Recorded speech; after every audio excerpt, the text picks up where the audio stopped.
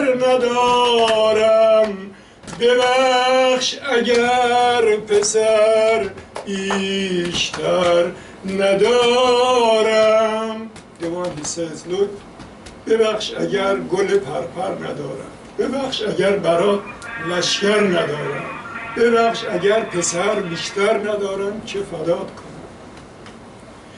نگاه کن به قدشون نگاه به قدشون بکن ببین مرد نبردم میخوان مثل خود من دور سرت بگردن قصه نخور غریبی فدای نیم نگاهت من و دوتا جوونام اینجا میشیم سپاهت من مثل دو یاس پرپر بلا گردون فدات شم مثل دو یاس پرپر بلا گردون فدات شم میخوان مثل خود من غرقه به خون برات شم میخوان مثل خود من غرقه به خون برات شم قسم به این دلی که خون شد قسم به این دلی که خون شد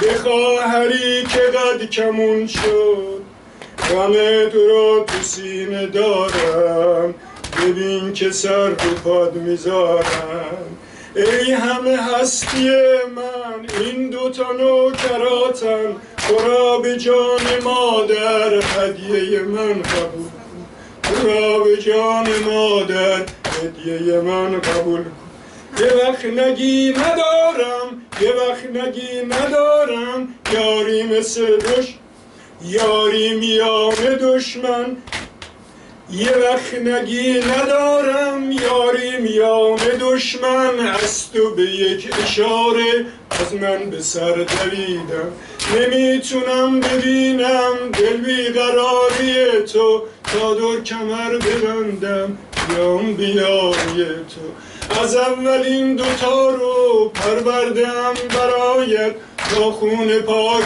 هر دو ریزد به خاک پایت بذار برات سپرشم تو قتلگاه بی سرشم میخوانم مثل فدایی تو نیزه هم سفرشم تو نیزه هم سفرشم ببخش اگر گل پر ندارم ببخش اگر گل پر ندارم ببخش اگر برات لشکر ندارم همین درو از من قبول کن ببخش اگر پسر بیشتر ندارم حسین حسین حسین حسین Hussein, Hussein Hussein,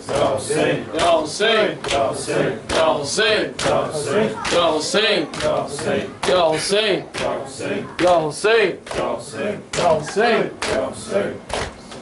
When the hot sun set on Ashura, bodies lay scattered in Karbala. Did they have no shame Ahlul Bayt were slain. Zainab lamented to Fatima. Oh dearest mother, your Fatima. Look what has happened in Karbala.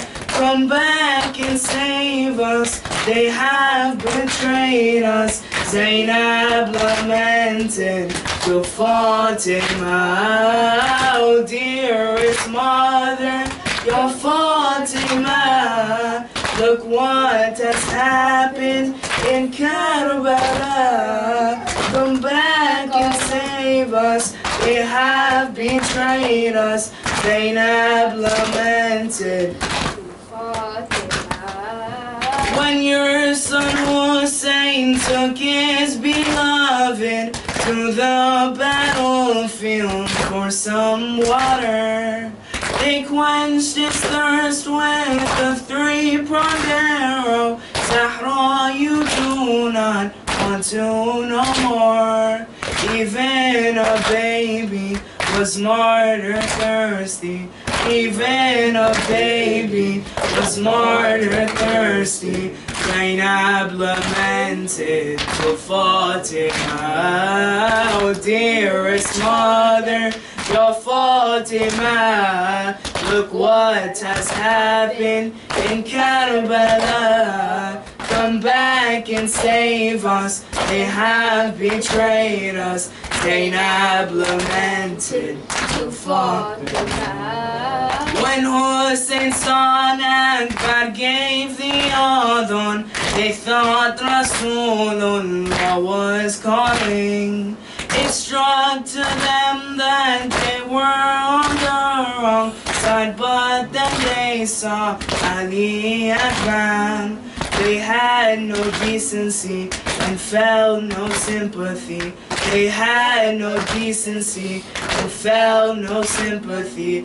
Zainab lamented to Fatima. Oh dearest mother, your Fatima. Look what has happened in Karbala. Come back and save us, they have betrayed us. Zainab lamented to Fatima.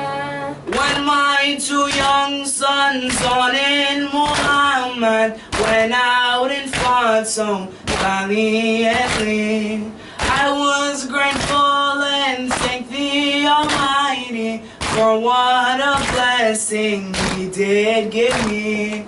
Defending the truth, rejecting falsehood.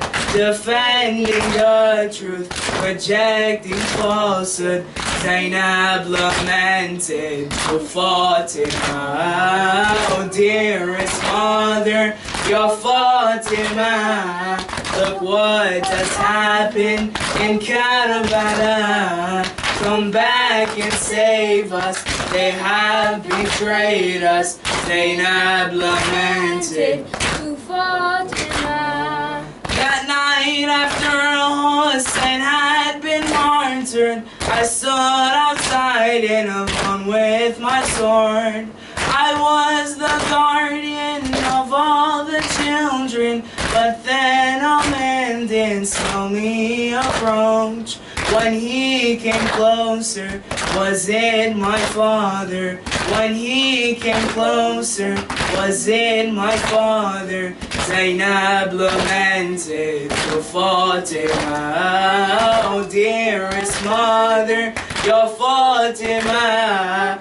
Look what has happened in Karbala. Come back and save us, they have betrayed us. Zainab lamented to Fatima. When your great-grandson will reappear, he will resemble Rasulullah. He will come back near the holy Kaaba and avenge the blood of Karbala. Salam on you, son the Holy 12th one. Salam on you, son, the Holy 12th one. Zainab lamented to Fatima, oh dearest mother, your Fatima. Look what has happened in Karbala. Come back and save us, they have betrayed us. Zainab lamented to Fatima. So اللهم صل على محمد وآل محمد.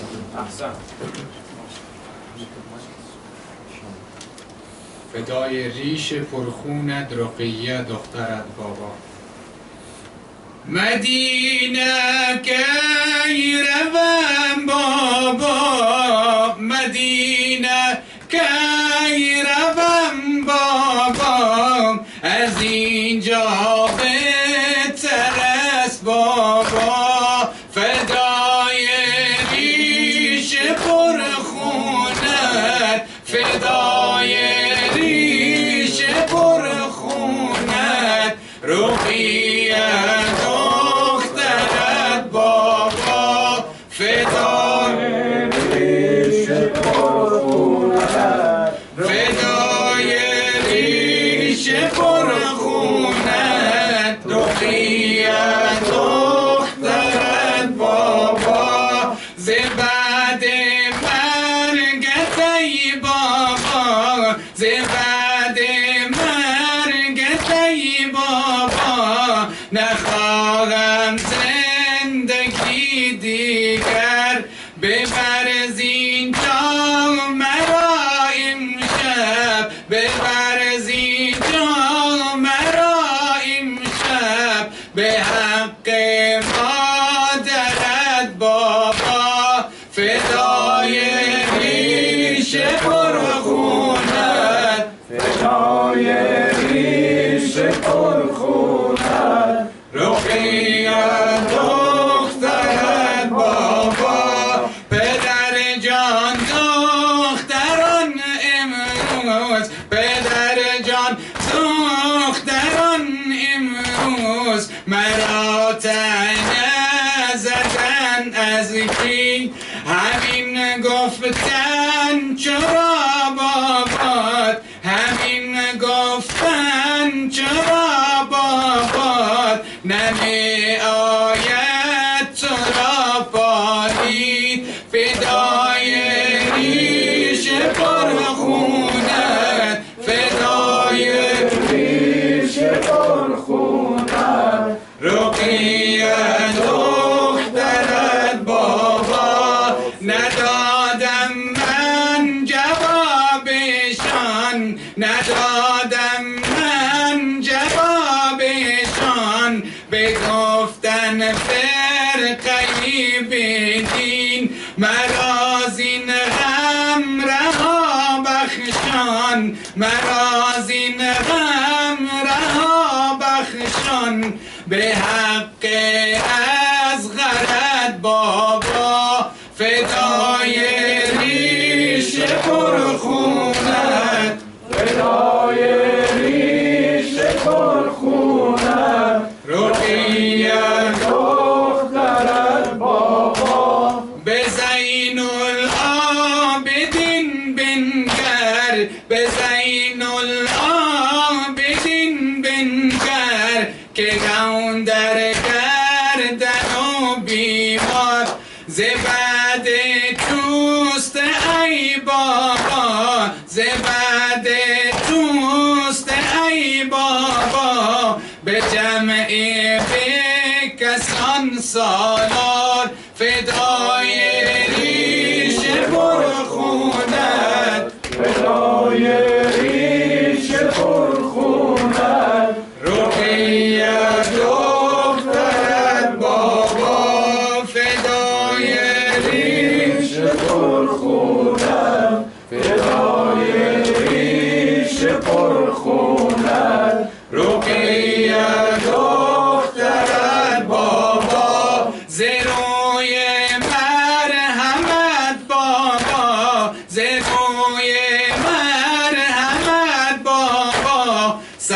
قدش از خاک و خشت بردار یگانه یادگار توست یگانه یادگار توست ز بعد اکبرت بابا فدای ریش پرخونت فدای ریش پرخونت رقیه دخترت بابا ببین بر ام زینب ببین بر ام زینب قدش از غم کمان گشته از این صحرا به آن صحرا از این صحرا به آن صحرا به پشت طفلکان گشته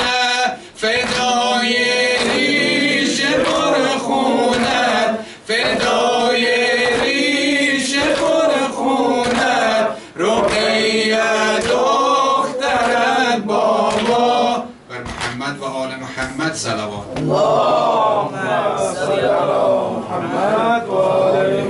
السلام عليك يا رسول الله السلام عليك يا خير خلق الله السلام عليك يا علي بن أبي طالب وصي رسول الله السلام عليك يا فاطمة الزهراء سيدة نساء العالمين السلام عليك يا حسن بن علي المجتبى السلام عليك يا حسين بن علي الشهيد بكربلاء السلام عليك يا علي بن الحسين زين العابدين ومحمد بن علي باقر العلم بعد النبي وجعفر بن محمد الصادق وموسى بن جعفر الكاظم وعلي بن موسى الرضا المرتضى ومحمد بن علي الجواد وعلي بن محمد الهادي والحسن بن علي العسكري السلام عليك يا مولانا يا صاحب العصر والزمان يا بقية الله يا إمام الإنس والجان عجل الله تعالى فرجه وسهل الله تعالى مخرجه وجعلنا من خير أنصاره وأعوانه والمستشهدين بين يديه السلام عليكم ورحمة الله وبركاته